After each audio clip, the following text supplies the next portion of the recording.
The SP-404 Mark II brings me pure joy, and I don't really have any other words to use to describe how I feel about this thing, so I kind of want to just rant and rave about it for the next few minutes, if that's okay with you.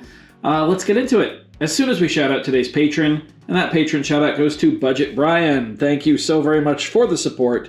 Let's get started. I first got this SP-404 Mark II here in early to mid 2023, about 3 years ago, I think exactly right now actually, at the request of a couple subscribers. I didn't really care about it at all. It had been out for, I want to say, about a year, maybe a little under a year at that point, and it just wasn't on my radar as something that I would like or was even remotely interested in. A couple of my subscribers asked me to check it out, and so I got one on loan from Zounds.com. And I tried to film a video with it. It did not go well. I didn't understand it at all. And I put it in a drawer and I was like, maybe I'll come back to this. And then later that year, I went to KnobCon, which was an incredible effort by a lot of my patrons. There was like a GoFundMe. They surprised me with this whole trip. It was incredible. My sister-in-law and I drove halfway across the country. Well, more than halfway, from Oregon all the way to Chicago, Illinois. For KnobCon, and I got to meet so many patrons and other subscribers to the channel, and it was just a blast.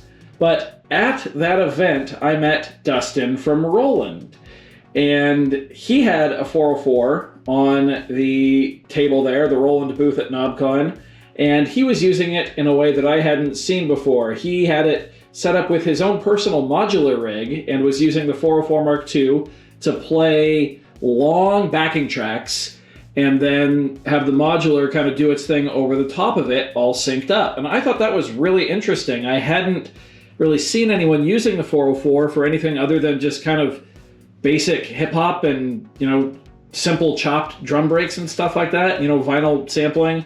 Just the usual stuff that's cool, not my thing at all. And so I hadn't seen anyone use it like that. He took a few minutes to actually explain what was going on, showed me proper one-shot mode, and that was the moment where I began to understand that the 404 Mark II is way more wide open than pretty much anything else on the market, where you get up to 16 minutes of audio per pad with 160 pads per project and then 16 projects.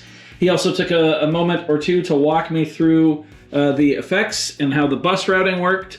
Just very basic. This was in the middle of a show floor. But I really appreciate he took the time to just give me the most basic explanation of how he uses it, which again just completely opened my mind to what could actually be done with this thing outside of the super common use cases. So when I got home from that trip, I took the 404 Mark II out of that drawer and started playing with it. And immediately I started seeing it in the context of a live rig sort of sound library. And I actually wound up taking this to the first and only proper live gig that I've played as Freebeat in Olympia, Washington in May of 2024.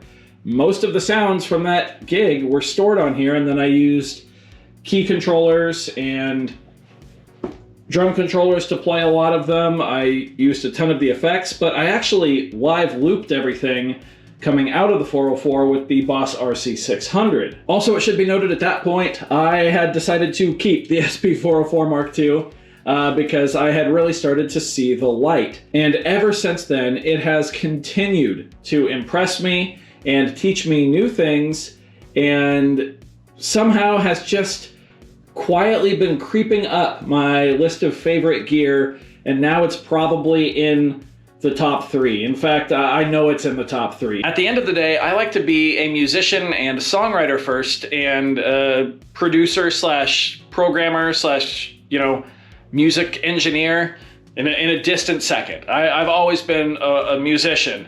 I've been a drummer professionally for over 20 years. Oh my God. No, not 20 years yet. No. Okay, coming up on it pretty soon. I've been a professional drummer for close to 20 years. Playing actual instruments has always been at the forefront of what I do and want to continue to do. But at the same time, I don't really like working on music at a computer.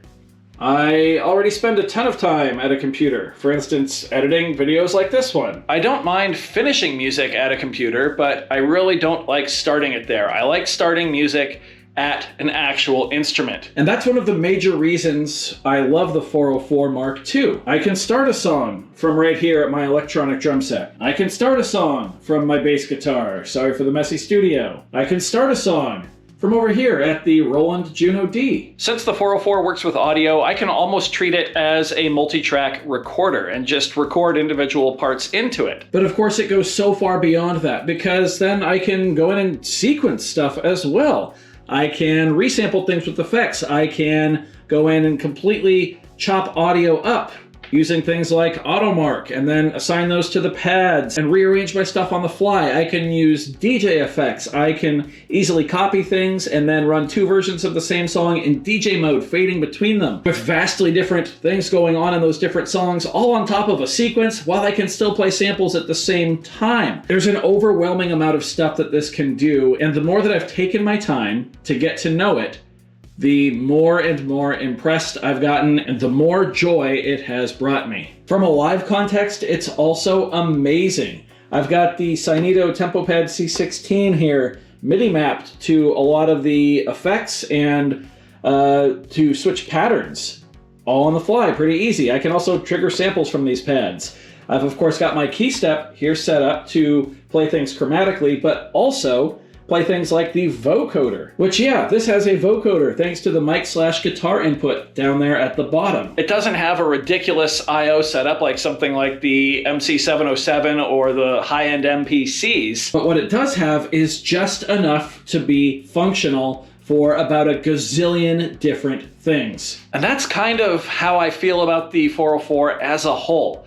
It's not perfect at anything that it does, but it does do so many different things well enough to use. A good example of that would be the new sidechaining update that just came out. It's certainly not perfect, but it's usable enough. And thanks to resampling, you could get a fully sidechained sample, resample it, and then completely turn off the sidechain effect because it's baked into the sample. The resampling lets you get away with stuff like that, and it's just such a fun and creative workflow. I went at this video with no script. That may have been a mistake, but I just wanted to talk about how much I have grown to care about it as a device and its importance to me now. This live rig that I'm rebuilding, again, this is like my third or fourth attempt of a live rig in the past 3 years. This is the third live rig that I'll have worked on that includes the 404 Mark II. Out of those 4 rigs, only one of them didn't have the Mark II, and that's because I just did everything on the 707, which was fun, but it wasn't as fulfilling as using the 404. This rig can scale, actually, from all of this gear that you see here and maybe a few pieces of gear that you don't see yet that are hiding under there or will be hiding under there soon, and these pedals down here. It can scale from all of this all the way down to just the 404 and a microphone. I had a family member come up to me this year and ask to do music for a big event that they're throwing later in the year, and I said, yeah, sure. And at that point I realized I can do it all from the 404 Mark II, and that led me to think about incorporating maybe a DJ style track or two into my actual live rig, my live set. So I've got a song from K-Pop Demon Hunters pulled up on here. I chopped some vocal stuff up. I've got a whole effects kind of thing that I play through as I go through it. It's like half DJ style, half performed. And I'd imagine that fairly soon, over on my Patreon page, I'll be able to show you.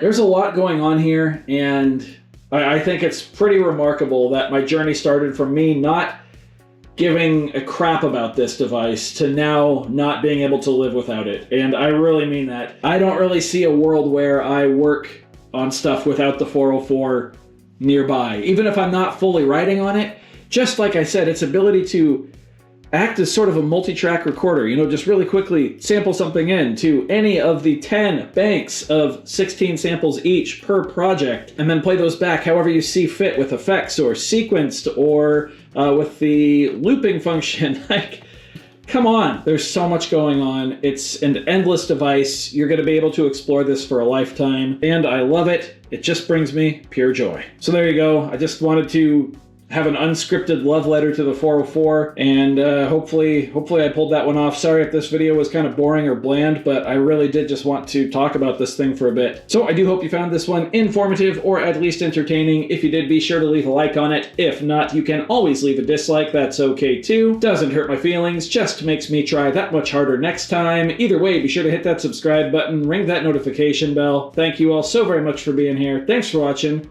We'll see you next time. Bye.